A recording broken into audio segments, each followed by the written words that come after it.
नमस्कार, प्रणाम। मैं रजनीश कुमार पांडे आप सभी का हार्दिक स्वागत करता हूं प्रैक्टिस मॉक एसएससी पर। प्यारे दोस्तों, आज मैं आप लोगों के लिए जो बहुत ज़्यादा चर्चा में है टॉपिक मणिपुर, उसे लेकर आया हूं। प्यारे बच्चों, हिंद देश के निवासी सभी जन एक हैं, रंग रूप वेश भाषा चाहे अनेक हैं।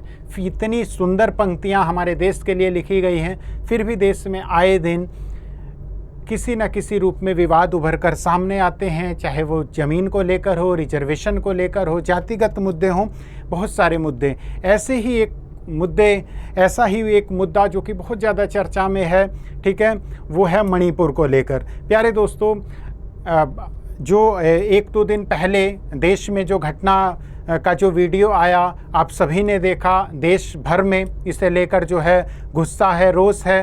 प्रधानमंत्री समेत अन्य मुख्यमंत्रियों ने, सभी लोगों ने, महिला प्रमुखों ने इसकी घोर निंदा की है, भर्त्सना की है और इसको लेकर जो है कड़ी कार्रवाई की मांग की है। वीडियो के माध्यम से आप सब उस बारे में जानते हैं।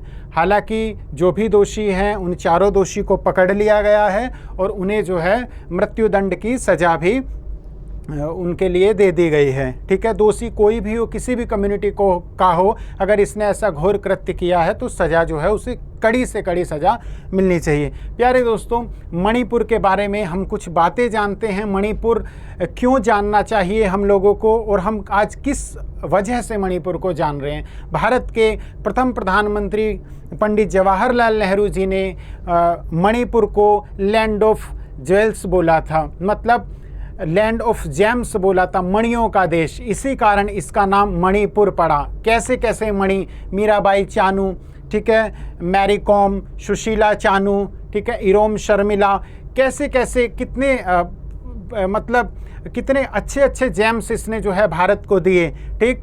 भारत पूरे विश्व का पहला तैरता हुआ नेशनल पार्क, 9 क्लासिकल डांसों में से एक क्लासिकल डांस मणिपुर, ठीक है। तो इन सारी वजहों से हमें मणिपुर को जानना चाहिए, लेकिन अफसोस आज हम किसी और कारण से मणिपुर को जान रहे हैं, ठीक है। तो मणिपुर की बहुत सारी सुंदरता है।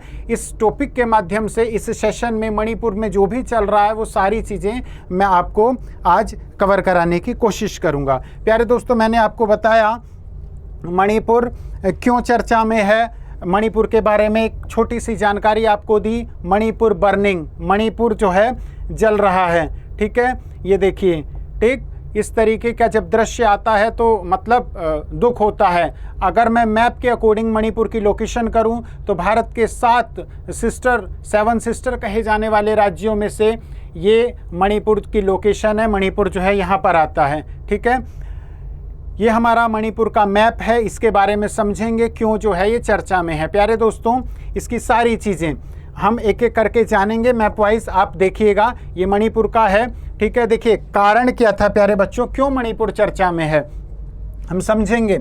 मणिपुर की जो है ये मणिपुर का 10% एरिया है जो कि घाटी एरिया है, वैली एरिया है। 90% एरिया है जो कि हिली एरिया है, ठीक है, हिली एरिया है, ठीक है। और इस 90% एरिया में कुकीज, नागा, ठीक है, ऐसे ही 33 शेड्यूल्ड ट्राइब्स आते हैं। जबकि इसमें 10% का जो एरिया है, ज्योग्राफिकली जो 10% का एरिया है वैली में, इसमें मिटीज कम्युनिटी आती है, ठीक है। ये चर्चा में क्यों है? ये चर्चा में इसलिए है क्योंकि यहाँ का, ठीक है, यहाँ का जो आर्टिकल 371C है, वो 371C कहता है, वो मणिपुर के लिए स्पेशल प्रोविज़न करता है एसटी के लिए। तो मणिपुर की जो ये वाली आबादी है 90% में कुकीज़ और नागा, ये एसटी है, लेकिन मिटीज़ जो है वो ओबीसी और एससी है, ठीक है। इस कारण से आर्टिकल 371C ये कहता है कि मणिपुर के जो शेड्यूल्ड ट्राइब्स है वो संपूर्ण मणिपुर में कहीं भी आ जा सकते हैं, कहीं भी लैंड ले सकते हैं। लेकिन चूँकि इन्हें जो है स्पेशल प्रोविज़न मिला है और ये 10% वैली में जो लगभग यहाँ पे इसकी टोटल 53 आबादी रहती है इस 10% क्षेत्र में, और इस 90% क्षेत्र में लगभग 43% आबादी रहती है। तो मिटी कम्युनिटी कह रही है कि इस 10% आबादी में इस 10% क्षेत्र में 53% आबादी रह रही है। इसके अलावा अन्य लोग भी यहाँ आकर रह रहे हैं। इस वजह से हमारा जो प्रतिशत है रहने का जो स्थान है वो सिकुड़ता जा रहा है। इसलिए हमें एसटी में, शेड्यूल ट्राइब में शामिल किया जाए ताकि हम संपूर्ण मणिपुर में कहीं भी जो है प्रॉपर्टी ले सकते हैं, रह सकते हैं। ठीक है, इस चीज़ का विरोध कर रहा है कुकी कम्युनिटी और नागा कम्युनिटी, इस चीज़ का विरोध कर रहा है। तो ये इसकी मुख्य वजह है, ये दंगा, ये जो वायलेंस हो रहा है, जो हिंसा हो रही है, ये इसका मुख्य वजह है। बारीकी से एक एक चीज़ों को हम लोग समझेंगे। प्यारे दोस्तों, मणिपुर में जो चल रहा है, ठीक है, वायलेंस जो हो रही है, उसका रेस्पॉन्सिबल कौन है? केंद्र सरकार, स्टेट सरकार, स्टेट गवर्नमेंट, या मीडिया, या हम और आप, या फिर जो बोर्डिंग नेशन है। ठीक है, क्योंकि अगर मैं बात करूं, ये हमारा, अगर मैं बात करूं, यहाँ समझेंगे हम लोग, ये हमारा मान लीजिए मणिपुर वाला है, तो मणिपुर इंटरनेशनल बॉर्डर किस किस के साथ शेयर कर रही है? म्यांमार के साथ शेयर कर रही है, थाईलैंड के साथ शेयर कर रही है और लाओस के साथ शेयर कर रही है। ठीक है, और इनका भी रोल है। तो कौन रेस्पॉन्सिबल है? क्या कारण है, क्या रीज़न है कि मणिपुर आज आग में जल रहा है? मणिपुर के बारे में जो सामान्य जानकारी है वो भी देखेंगे। प्यारे दोस्तों, सबसे पहले हम देखेंगे, मैंने आपसे बताया पंडित जवाहरलाल नेहरू ने मणिपुर को jewel of India, land of gems, मणियों की भूमि कहा गया। मणिपुर को लैंड ऑफ गंधर्वास के नाम से भी जाना जाता है। मणिपुर को स्विट्जरलैंड ऑफ ईस्ट, ठीक है, पूरब का स्विट्जरलैंड भी कहा जाता है। मॉडर्न जो पोलो जो खेल है उसकी जन्मभूमि भी मणिपुर को माना जाता है। थांग जो मार्शल आर्ट है वो कला भी हमें मणिपुर की ही देन है। भारत के 9 शास्त्रीय नृत्यों में एक नृत्य मणिपुर डांस भी है।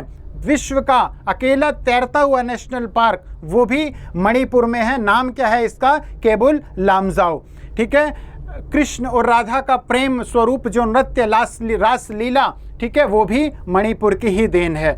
कैसी कैसी मणि, क्यों इसे मणिपुर नाम दिया गया, क्यों इसे लैंड ऑफ जेम्स बोला जाता है? इसने भारत को मैरी कॉम दिया, जिसने अंतर्राष्ट्रीय पटल पर भारत का नाम ऊंचा किया। मीराबाई चानू दी, ठीक है, इरोम चानू शर्मिला जो अफस्पा के लिए armed force special power act के लिए जाती हैं, इन्होंने इस चीज़ का विरोध किया था अफस्पा का। आयरन लेडी ऑफ मणिपुर कहा जाता है, ये दिया सुशीला चानू मैं, ठीक है, और भी बहुत सारे जेम्स दिए, इसी कारण इसे मणिपुर कहा जाता है। मणिपुर की कुछ सामान्य सी जानकारी देखेंगे। 21 जनवरी 1972 को मणिपुर एक राज्य के रूप में उभर कर आया था।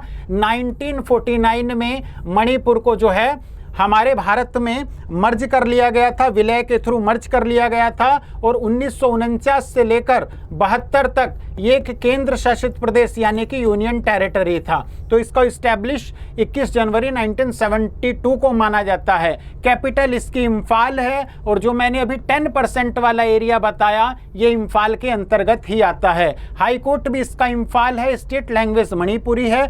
लोकसभा में मणिपुर की 2 सीटें आती है, राज्यसभा में मणिपुर की 1 सीटें आती है, और विधानसभा यानी कि लेजिस्लेटिव असेंबली में 60 सीटें आती है। और आपको जानकर हैरानी होगी कि ये जो मैंने मणिपुर का लोकेशन बताया आपको, ये वाला, ठीक है, ये कौन सा है? ये मितिस कम्युनिटी है जो केवल 10% क्षेत्र में रह रही है, और ये कुकी और नागा कम्युनिटी है जो 90% क्षेत्र में रह रही है। 60 विधानसभा सीटों में से इस 10% क्षेत्रीय, इस 10% मतलब एरिया में से अकेले 40 विधायक यहीं से चुन के आते हैं, और इतने बड़े एरिया से केवल 20 विधायक चुन के आते हैं। तो ये भी जो है समझना चाहिए हम लोगों को। आगे देखेंगे, हिस्ट्री जाने। प्यारे दोस्तों, 1947 में जब हमारा देश आज़ाद हुआ था तब मणिपुर एक प्रिंसली स्टेट था। प्रिंसली स्टेट का मतलब होता है कि मतलब शासन जो है, देखिए 1947 को जब हमारा देश आज़ाद हुआ था उससे पहले मणिपुर जो है प्रिंसली स्टेट था। ठीक है, प्रिंसली स्टेट का मतलब होता है कि ब्रिटिश गवर्नमेंट डायरेक्ट रूल ना करके राजा के थ्रू शासन करती थी, राजा बदले में उसे टैक्स दिया करता था। तो ये एक प्रिंसली स्टेट था। जब देश आज़ाद हुआ, सरदार वल्लभ भाई पटेल के नेतृत्व में देश का एकीकरण किया गया।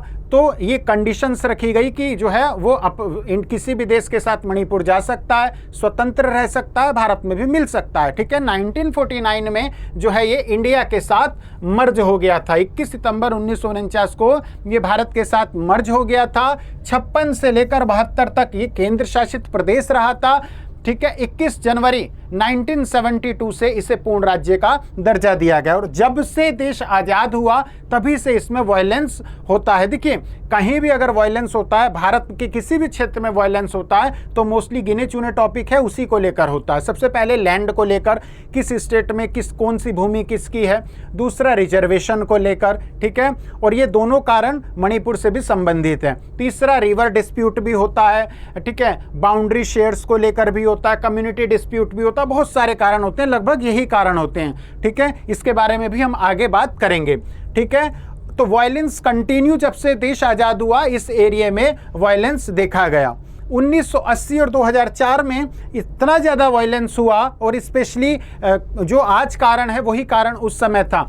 1980 से 2004 तक इतना वायलेंस हुआ कि इस मणिपुर को डिस्टर्ब एरिया एक्ट के अंतर्गत जो है डिस्टर्ब एरिया वाला क्षेत्र घोषित कर दिया गया और उसके तुरंत बाद अफस्पा लागू कर दिया गया। अफस्पा का मतलब होता है armed force special power act, और इस अफस्पा का विरोध किया था इरोन शर्मिला ने। ठीक है, इरोन चानू शर्मिला ने, जो आयरन लेडी ऑफ मणिपुर बोलते हैं।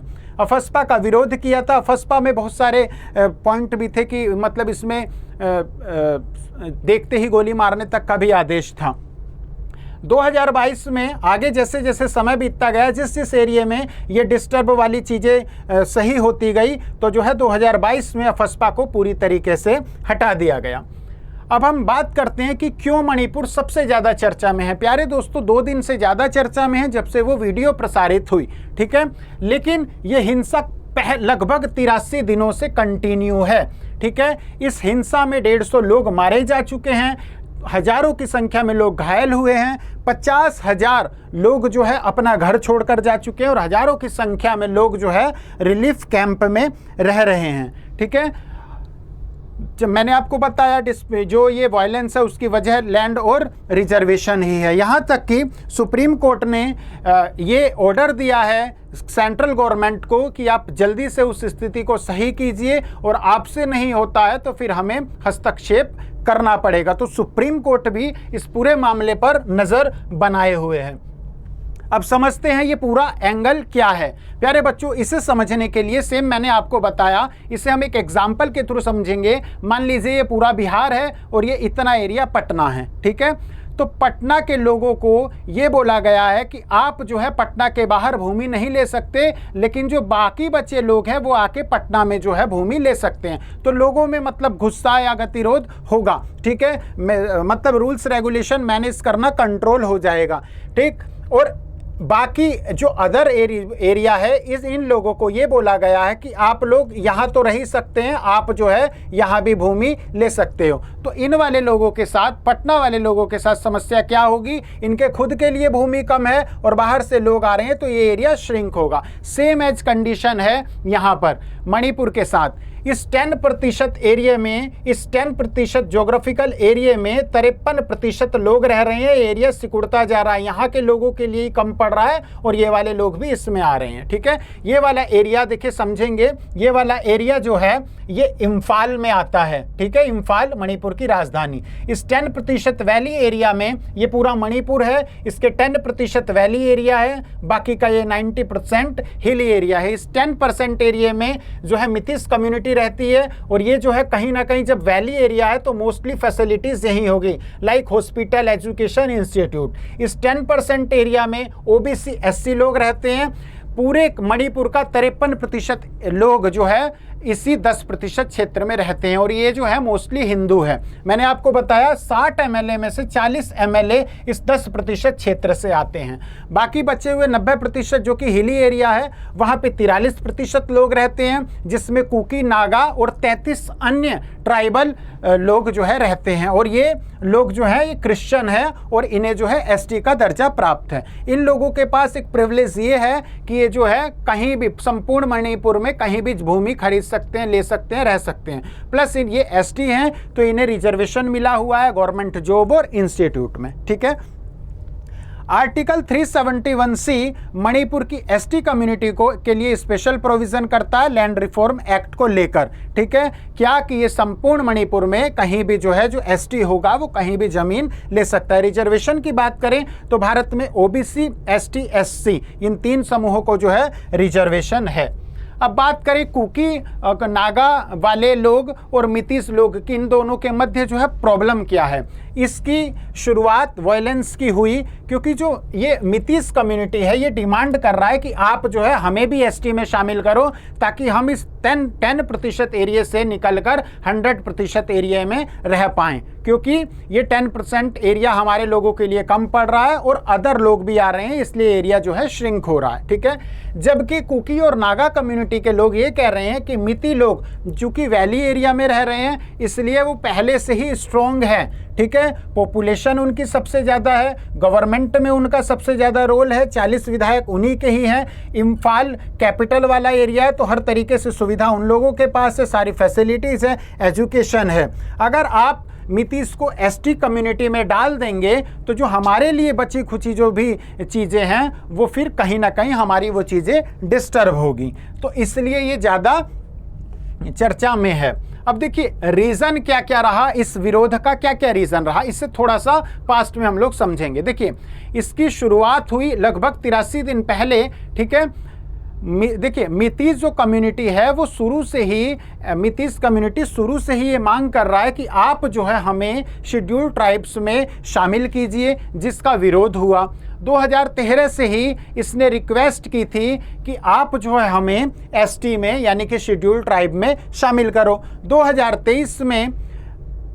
2023 में मणिपुर हाई कोर्ट ने ये कहा कि जो ये मितीस कम्युनिटी अपने आप को एसटी में शामिल करने की बात कर रहे हैं उस पर जो है विचार किया जाए, मतलब जुडिशियल रिव्यू दिया जाए, ठीक है। अभी उसने कोई फाइनली ऑर्डर नहीं दिया था, बस इसी बात को सुना और जो है पूरी कम्युनिटी आ गई एक साथ, दंगे फसाद, आगजनी, हिंसा, ठीक है, वो सब होने लगी। जबकि यहाँ मैं आपको एक चीज़ क्लियर करना चाहूँगा, अगर मान लीजिए किसी कम्युनिटी को एससी या एसटी में शामिल करना है तो वो सेंट्रल गवर्नमेंट के अंडर में है, यहाँ पर सुप्रीम कोर्ट का कोई रोल नहीं है। लेकिन ये सुप्रीम कोर्ट या हाई कोर्ट ने जब ये डिसीजन दिया तो मेरे अकॉर्डिंग उसे ये क्लियर जरूर करना चाहिए था कि हम सिर्फ एक मशवरा या एक राय या एक सिफारिश कर रहे हैं, हम जो है ये फाइनल डिसीजन नहीं दे रहे हैं। तो उनके हाथ में नहीं है, सेंट्रल गवर्नमेंट का के हाथ में होता है, इसको कौन किस कम्युनिटी में आएगा ये। लेकिन लोगों में जो है इन्फॉर्मेशन, गलत इन्फॉर्मेशन पहुंची और उन्हें लगा कि अब जो है हाई कोर्ट ने कह दिया तो जो है मिती कम्युनिटी को एसटी मान लिया जाएगा और वहीं से आगजनी। तो मेरे अकॉर्डिंग जो है वहाँ पे थोड़ा अगर क्लियर हो जाता तो आज ये दिक्कत इतनी ज्यादा नहीं होती। इसके साथ साथ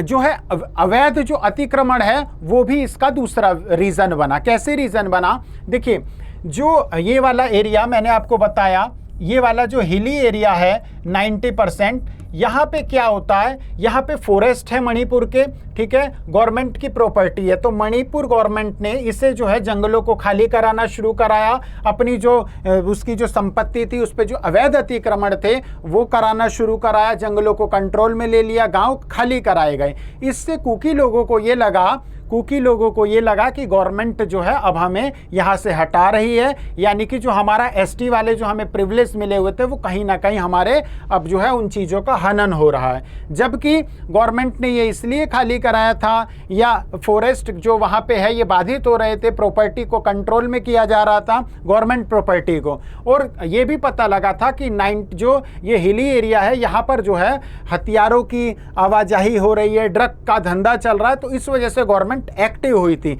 लेकिन लोगों में मिस इन्फॉर्मेशन ये फैली कि ये जो है गांव के गांव खाली कराए जा रहे हैं, हमारे घर तोड़े जा रहे हैं, ठीक है, हमारा शोषण किया जा रहा है। तो ये चीज़ भी यहाँ पे गवर्नमेंट को जो है क्लियर करना चाहिए था, ठीक है। नंबर 3 देखिए ड्रग ट्रेड एंगल, इसे भी समझना जरूरी है। प्यारे बच्चों, मणिपुर अगर इंटरनेशनल बॉर्डर सबसे ज़्यादा शेयर करता है, ठीक है, तो वो म्यांमार के साथ करता है। और म्यांमार के साथ जब बॉर्डर शेयर करता है तो सेम जिस प्रकार हमारा कश्मीर, ठीक है, किससे, पाकिस्तान से सटा हुआ है, इसलिए हमें कश्मीर की ज़्यादा चिंता होती है, उसी प्रकार म्यांमार से जो है हमारा मणिपुर सटा हुआ है। और जितना मतलब म्यांमार में भी सेम कंडीशन ऐसी है। वहाँ पे गवर्नमेंट स्टेबिलिटी नहीं है, वहाँ पे कोई गवर्नमेंट फिक्स नहीं है, वहाँ के लोगों के पास जो है सिटीजनशिप को लेकर बहुत सारी चीज़ें दिक्कतें चल रही है, वहाँ पे ड्रग्स का सबसे ज़्यादा वो चीज़ें मिल रही हैं, ठीक है। तो ये कहीं ना कहीं हमारे मणिपुर को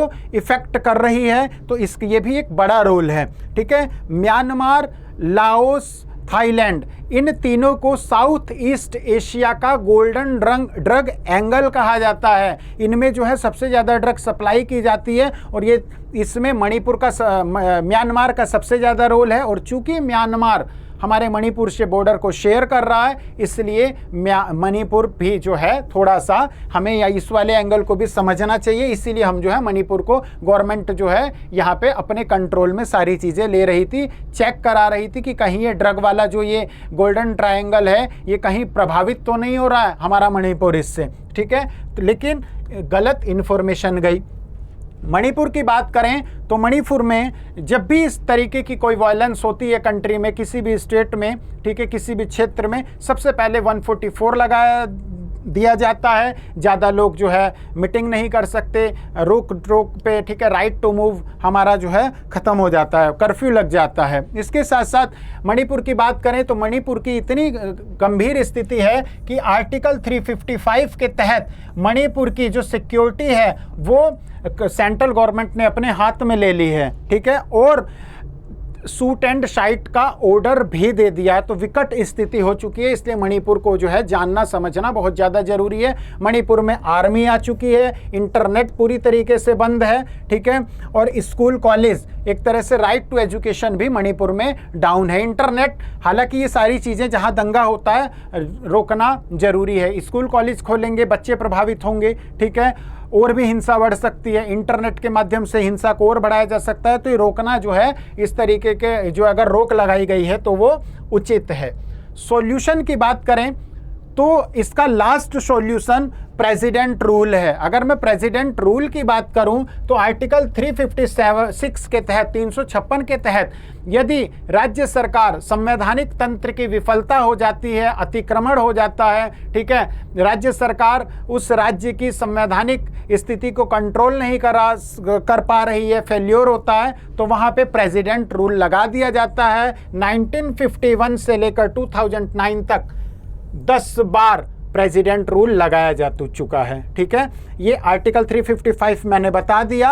और इसी तरीके की हिंसा अन्य राज्यों में भी, अन्य क्षेत्र में भी हो सकती है। कैसे? मोस्टली नॉर्थ ईस्ट स्टेट में इसी तरीके की दिक्कत चलती है। बाउंड्री शेयर को लेकर हमारे राज्यों में विवाद रहते हैं, नदी के जल बंटवारे को लेकर हमारे राज्यों में विवाद रहते हैं, कम्युनिटी रिजर्वेशन, इन सब को लेकर। तो गवर्नमेंट को इसका जो है एक फाइनल लॉन्ग सॉल्यूशन जरूर निकालना चाहिए कि यदि ये ऐसी स्थिति हो तो त्वरित कार्यवाही के रूप में, चूंकि इसको लगभग आज 83 डेज हो चुके हैं, फिर भी जो है सॉल्यूशन नहीं निकला हुआ है। प्रेसिडेंट रूल लॉन्ग सॉल्यूशन नहीं है, कर्फ्यू लगाना, इंटरनेट रोकना लॉन्ग सॉल्यूशन नहीं है। तो गवर्नमेंट को इस पे जो है ध्यान देना पड़ेगा। अगर मैं बात करूं इंटरनल सिक्योरिटी इंडेक्स की, तो ये जो वायलेंस है, अगर इसका ग्राफ को समझा जाए तो 0 से लेकर 9 तक ग्राफ है, और 9 सबसे विकट स्थिति है जब हमारे देश में गृह युद्ध हो सकता है। तो अभी श्रीलंका की स्थिति इस 9 पे है, सिविल वॉर, वहाँ पे गृह युद्ध हो रहा है,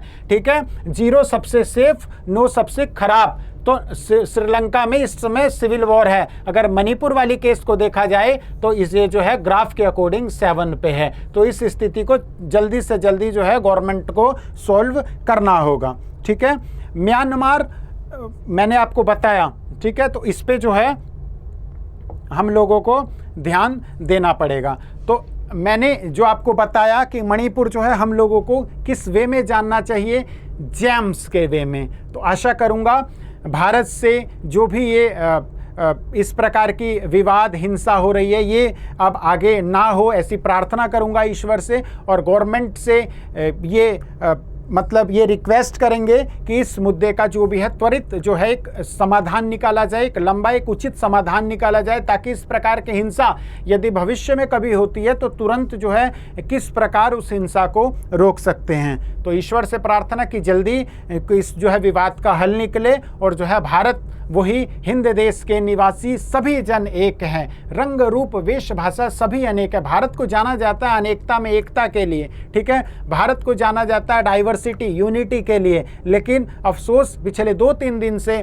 media, national media, international media किसी अन्य कारण से, जिससे देश की छवि खराब हो रही है, उस वजह से देश के एक राज्य को जाना जा रहा है। तो अन्य राज्य, हम सभी का एक कर्तव्य है कि हम इन चीज़ों को समझें, जहाँ तक हो सके जो है अफवाहों को उड़ाने में, अफवाहों को फैलाने में जो है रोकें, क्योंकि आज कहीं भी अगर विवाद होता है तो उसका सबसे बड़ा जो कारण होता है वो है अफवाह। तो आशा करूंगा कि आप लोगों को ये चीज़ें समझ में आई होगी। इस तरीके के जो भी टॉपिक रहेंगे, जो कि चर्चा में रहेंगे, उसकी स्पेशल सेशन होगा, वो आपको इस मंच के माध्यम से मिलता रहेगा। तो अगर वीडियो अच्छी लगे, जानकारी अच्छी लगे, तो प्लीज़ सेशन को शेयर कीजिएगा, दोस्तों के साथ ज़रूर शेयर कीजिएगा, लाइक ज़रूर कीजिएगा, कमेंट के माध्यम से ज़रूर बताइएगा वीडियो आपको कैसी लगी। मिलते हैं नेक्स्ट सेशन में, तब तक के लिए नमस्कार, जय हिंद, जय भारत।